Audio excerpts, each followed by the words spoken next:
with my friend K2 the llama in the Rio Grande Gorge. I'm Rosa Román, and this is New Mexicast.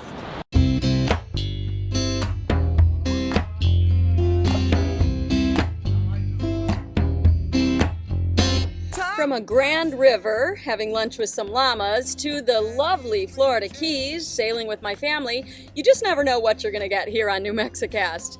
Welcome back, everyone. I'm Rosa Román, and as you just saw, I had the great fortune recently to go trekking with some llamas. Now, I have to admit, when the story was first proposed to me, I assumed we would be riding on the llamas. Well, as with so many stories here on New Mexicast, I quickly discovered how much I had to learn. This episode is brought to you by New Mexico's B&Bs. If you're looking for an enchanting place to stay in the land of enchantment, then you should definitely make it a New Mexico B&B. Little places to stay for great big reasons. There are more than 50 New Mexico inns to choose from, each offering great lodging, great breakfasts, and great help finding the best things to see and do in New Mexico. Once you experience a B&B, you will never do big box lodging again. Find your perfect inn at nmbba.org.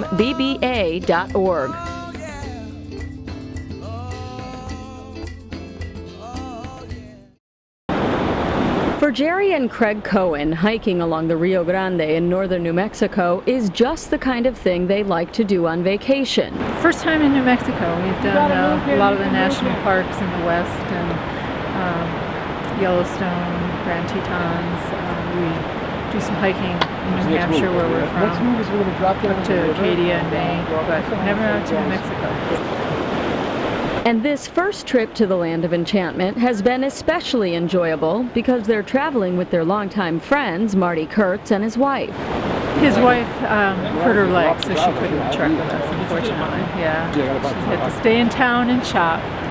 Luckily, Marty managed to find himself a temporary hiking buddy, so he wouldn't have to make the trek alone. So you found a partner here? I got a good one. Any idea what their name is? This is K2. I'm working now. K2. In fact, everyone on this trip has a fuzzy buddy. We have Zephyr back here with the buck teeth. This is a Wild Earth Llama Adventure with guide Stuart Wilde and some of his favorite companions. This is Machu, who's total new guy. Pichu is back home. He wouldn't let me catch him this morning. Raja here likes to lick the truck, and you'll see that his tongue hangs down about 6 inches while he does that, and he's got foam all over his mouth. There you go. Ready? Total hilarious. Hey, Raj. And then this is K2 sniffing Rosalinda's hat there. Awesome. The day begins with each hiker being paired up with a llama, but it turns out they won't be hitching a ride. Traditionally, the llama is not a riding animal, so for over 6,000 years, these guys have been selectively bred to be the perfect high-altitude, low-impact pack animal. So they're hiking buddies, they carry everybody's gear, they enable me to facilitate these fun and educational wilderness experiences for people. But you're hiking, you gotta earn it, you gotta work for it a little bit. As they lead their llamas down into the Rio Grande Gorge, the lighter load is clearly appreciated. I have to tell you, it is so nice not having to carry all this camera stuff. I may buy one of these. Carry it around? That's right, just for all my shoots, yeah. Far from being a strong, silent partner, each llama has a unique personality. So you notice, Joni, he's all about trying to get around you, right? He's got to see what's around the next corner. From Hobbs, the anxious teenager who insists on leading the pack, to Ojo Azul, who always has something to say. He's great. What is he doing? He's humming. Here we go. I know. And finally, there's Zephyr, who always takes up the rear. So far, so good? This is a total blast. You're taking up the rear, though. Your llama was Zephyr? Yeah. Zephyr just kind of is doing his thing, isn't he? Yeah, apparently this is where Stuart wants him. He knows his personality. So him and I are happy back here. Zephyr, come out of there. You're going to get hung up. Back at the end of the pack, Rob Durham's greatest challenge is keeping Zephyr from grazing the day away. And the llamas aren't the only ones that stop for some grazing. You know this, right? Dandelion.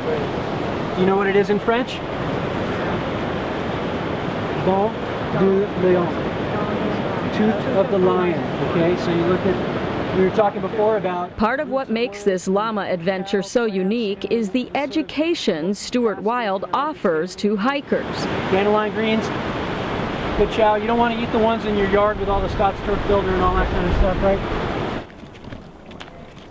From what wildlife to watch for. Military folks sometimes on the trail that say things to me like, Stuart, how come you're always looking up? You know, well, when you're in an ambush zone, you just want to make sure you always got to watch your high ground.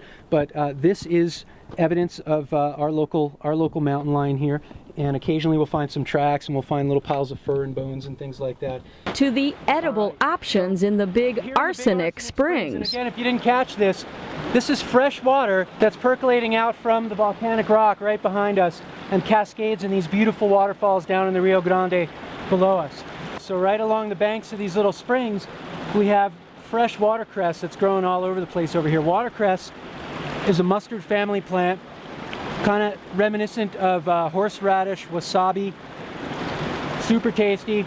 Now you're going to wait about 15 minutes, right? Make sure that I don't pass out or anything like that.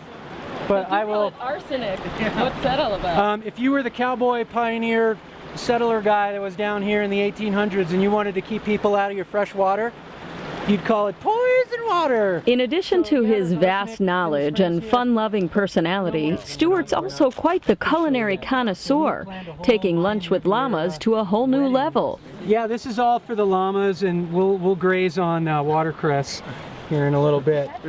No, we call this a little backcountry panini bar, and we've got some garden salads and some fixins, and we're gonna have a nice little turkey sandwich buffet and cutting up all kinds of fresh veggies. We just left about 6 years ago. We certainly work up the appetite, don't we? Absolutely. Save your smoker's lungs and my New York lungs are at the same speed. And if great food, critter companions, and a hefty hike didn't give travel writer Evelyn Cantor enough to write about, Whose setup is easier than down? Oh man, I am a petroglyph. Excellent. Excellent. You go. Freak away, girl. You go. Stuart Wilde's discussion about petroglyphs certainly did. Petro, rock, glyph, picture, drawing. So here in the upper Rio Grande, really from the Colorado-New Mexico border to the Texas-New Mexico border, we have roughly 10,000 plus of these petroglyph sites throughout the region. I love them. I think they're fascinating. They're the first writing. These guys may have been travel writers before we were. Transforming a challenging trek into an enjoyable journey is really the secret to Wild Earth Llama Adventure's success. We bonded. Really, these animals help me to sort of bridge the gap between folks that may not have experience in the outdoors. So you give somebody a fuzzy hiking buddy and all of a sudden they forget about how hard they're working. And really that holds true especially for children. And parents tell me all the time, hey, I can't believe you got my kid to hike 5 miles without complaining, kind of thing. So you give a young person a fuzzy woolly hiking buddy and a granola bar and watch them go. We're done. We made it. What did you guys think? It was great. We had a super time. Yeah? Yes, it was great. It's beautiful, and learned a lot about petroglyphs and just the geography of Taos and the gorge. Not to mention the llamas. We got very, very well acquainted with the llamas. Very well Up close and personal. In Taos, New Mexico, for New Mexicast, I'm Rosa Román.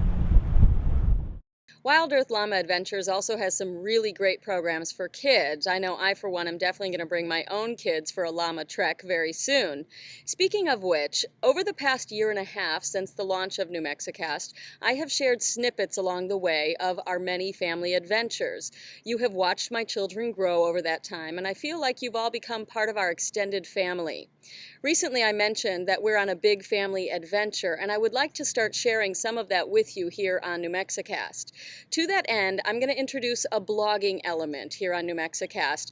That way I can share some of those more personal stories without interrupting the main focus of New Mexicast, which of course is to continue being an enchanting video podcast featuring interesting stories about people and places in New Mexico and obviously beyond. Thank you so much for your support. I hope you enjoy the blog. Let me know. Leave a comment as you have been doing lately. Lots of great comments. Thanks for everything. I'm Rosa Román. Like a dream I had. New Mexicast theme song is New Mexico by Dorian Spencer. Additional support for New Mexicast provided by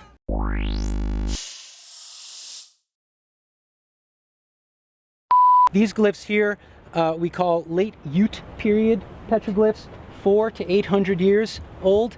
The Utes are a tribe from south central Colorado that would dip down here. No, the guys from New York, the Utes. What, these Utes? Yeah, the Utes. That's what my cousin Vinny, I love that movie. What's a Ute? All right, come on, gotta be serious here. He doesn't perform on demand. Okay, yes, you're nice. Apparently my microphone is intriguing to them. Mm-hmm. I can see how it would be. Alright, pal, here we go. I know. I'm really ventriloquist. That's what sounds coming from me. Come on, boy. How's Azul behaving? Azul's behaving very well. Hey, Steve.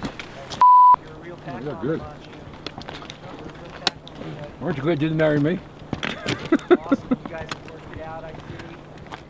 I thought about it though. I considered it. Wow. Now, if there was, again, fresh sign, or if we saw a cat sitting on a rock, they would definitely be a little more anxious. Yeah, because we'd all be hiding underneath them. Yeah, there you go. All right, Rusty, good boy. Good boy. Come here, kitty, kitty, kitty, kitty. I'm sorry to say that, Zephyr, but it's true. Zephyr knows.